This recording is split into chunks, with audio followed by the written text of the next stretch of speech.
ওগো পয়গম্বর, আপনি আপনার উম্মতদেরকে জানায়া দিন আমি আল্লাহ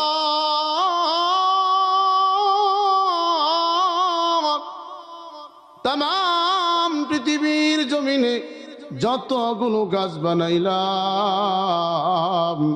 সবগুলো গাছগুলোকে কেটে কেটে যদি কলম বানানো হয়, ওই কলমের ভিতরে কালির জন্য আটলান্টিক মহাসাগর থেকে ধরে প্রশান্ত মহাসাগর, এমনকি আপনার আমার চোখের সামনে যত ছোট ছোট বড় বড় নদ নদী আর খাল বিল আছে, আল্লাহ পাক বলেন দুনিয়ার সমস্ত পানিকে যদি ওই কলমের জন্য কালি বানায় দেওয়া হয়, কলম হয়ে গেল, কালি হয়ে গেল, খাতার দরকার আছে না নাই? জোরে বলুন, খাতার দরকার আছে না নাই? আল্লাহ পাক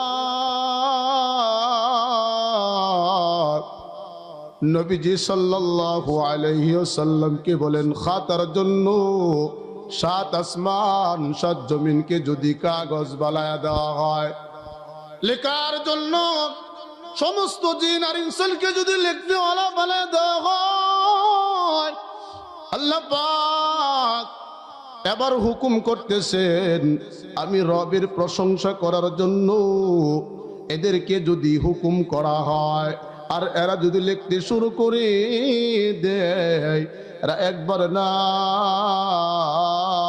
দুইবার না 7 বার পর্যন্ত যদি লিখতে থাকিত, লিখতে লিখতে একদিন কলম শেষ হয়ে যাবে, কালি শেষ হয়ে যাবে, আমি রবের প্রশংসা লেখা শেষ হবে না।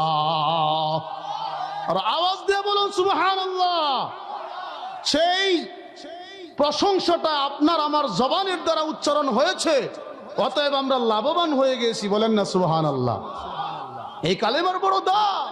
এই জবান কে দিছে? কথা বলেন, জবানটা কে দিছে? আওয়াজ দিয়ে শোনায় দেন, কে দিছে? আল্লাহ পাক জবান দিছেন। কোন ডানপন্থী বামপন্থী রাজনৈতিক নেতার প্রশংসা করার জন্য নয়, আমার রবের প্রশংসা করার জন্য। কথা বলুন ঠিক না বেঠিক? কোন নেতা আমারে জবান দেয় নাই যে নেতার প্রশংসা করতে করতে চিল্লায়া ফেনা ফেনা তুলে ফেলবো। এজন্য আল্লাহ পাক জবান আমাকে দেয় নাই। জবান যে আল্লাহ দিছেন, আল্লাহ